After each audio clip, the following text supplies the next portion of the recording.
লবণ সংগ্রহ করেছিলেন, তার যারা জয়েন করেছিলেন তার জন্যে আমার চেচুয়াহাটে একসঙ্গে 14 জন আরো শয়ে শয়ে মানুষ সেই সময় প্রাণ দিয়েছিলেন।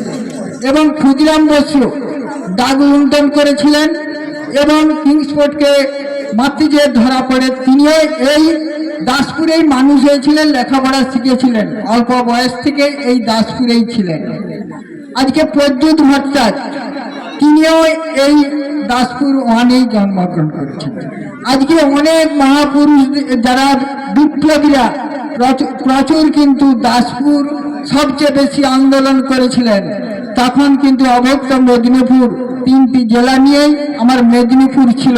সেই মেদিনীপুরের মানুষ সবচেয়ে প্রবল চেতন মাতঙ্গিনী হাজরা সবাই কিন্তু এই মেদিনীপুরের সেই সময় সেই আমাদের পূর্ণচন্দ্র